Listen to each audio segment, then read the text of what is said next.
డబ్బుల్ని మేము పంచే ఈ రైతు భరోసా కింద ఇచ్చేదాన్ని ఏ రకంగా ఎవరికి ఏ స్థాయిలో ఎట్లా చేస్తే బాగుంటుంది అనేటువంటి ఆలోచన మీ అందరి దగ్గర నుంచి ఆలోచన తీసుకొని వాటికి అనుగుణంగా 10 జిల్లాల నుంచి వచ్చినటువంటి సమాచారంతో అంతిమంగా మేము ఒక రిపోర్ట్ తయారు చేసి శాసనసభలో ఒకరోజు చర్చగా పెట్టి ప్రజలందరి అభిప్రాయం ఈ రకంగా ఉంది, సభలో మీ అందరి అభిప్రాయం కూడా ఏంటని అని రాజకీయ పార్టీలు అందరి అభిప్రాయాలు తీసుకుని అంతిమంగా దానికి సంబంధించిన మార్గదర్శకమైనటువంటి విధి విధానాలని రూపకల్పన చేసి ప్రభుత్వ పరంగా అనౌన్స్ చేసి ఈ డబ్బు పంచే కార్యక్రమాలు చేయాలన్నటువంటి ఒక ఆలోచనతోనే ఈ సమావేశం ఏర్పాటు చేయడం జరిగింది.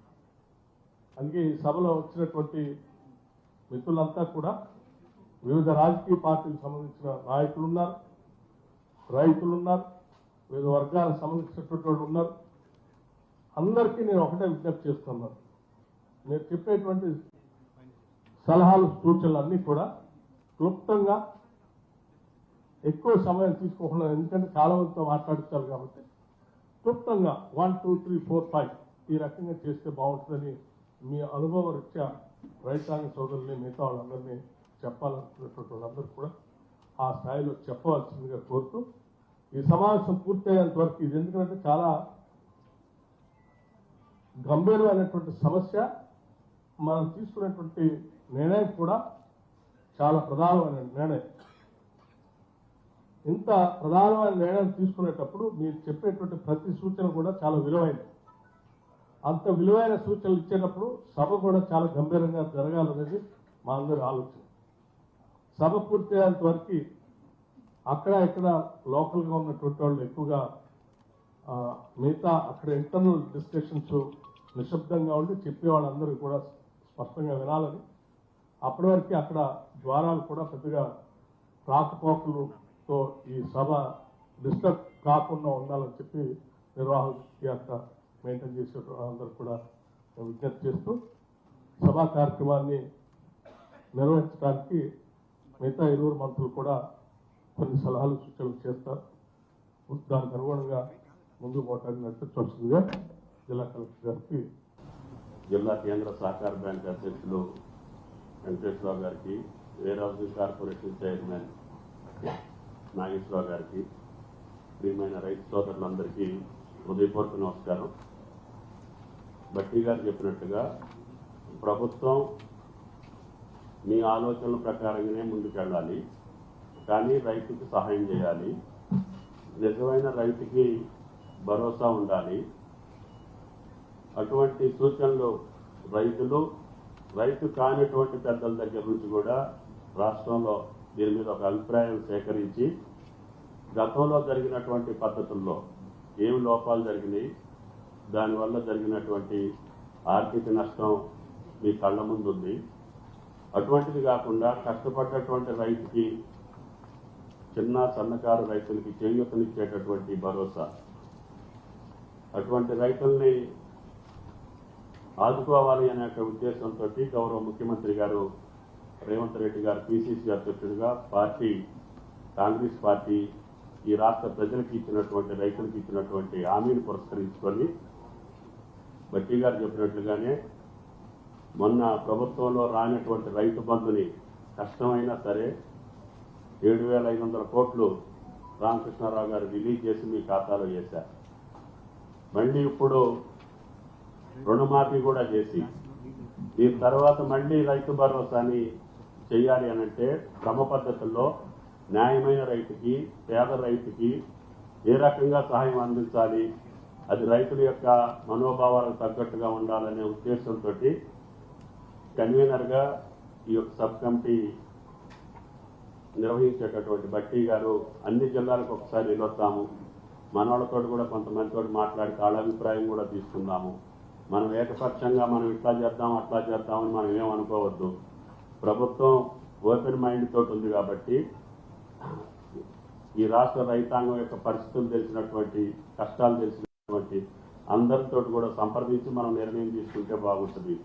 ఈ శాసనసభ లోపులోనే అన్ని జిల్లాలు ఒకసారి వెళ్ళొద్దామని చెప్పి భట్టి గారు మొట్టమొదటిసారిగా మన జిల్లాను ఎన్నుకోవటం, వ్యవసాయ మంత్రిగా, ఆర్థిక మంత్రిగా, రెవెన్యూ మంత్రిగా మేము ముగ్గురు ఉన్నాం కాబట్టి ఈ కమిటీలో కూడా ముఖ్యమంత్రి గారు ఈ ముగ్గురిని నియమించడం జరిగింది. వారి సూచన మేరకి ఈ సమావేశాన్ని ఏర్పాటు చేశాం.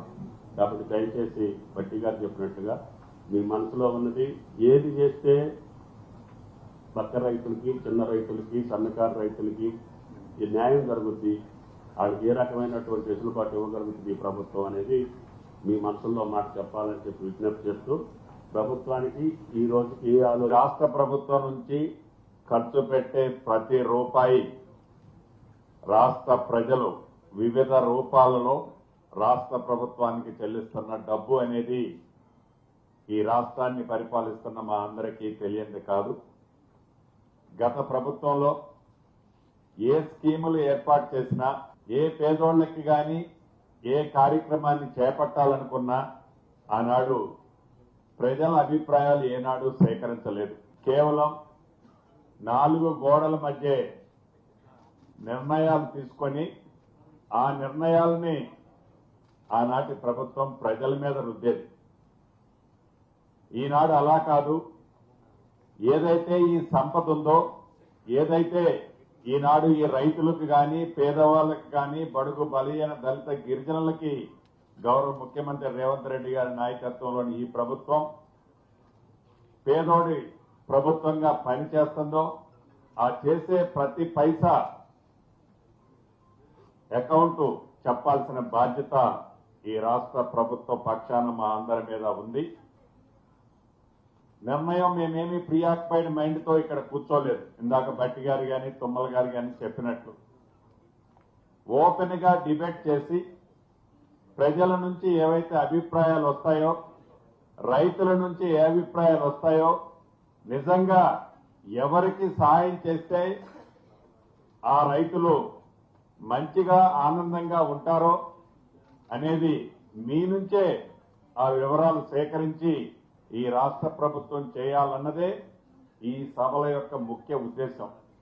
సబ్ కమిటీగా అధ్యక్షులుగా భట్టి గారు, మిగతా మెంబర్లు మేమందరం ఉమ్మడి ఖమ్మం జిల్లానే కాదు, రాష్ట్రంలో మిగతా 9 జిల్లాల్లో కూడా రైతులు, ప్రజలు, ప్రముఖుల యొక్క అభిప్రాయాలు సేకరించుకొని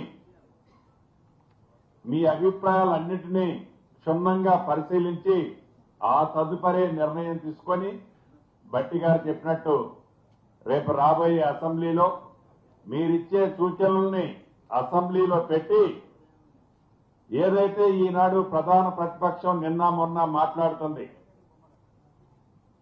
అసెంబ్లీ కొద్ది రోజుల్లోనే ఉంది.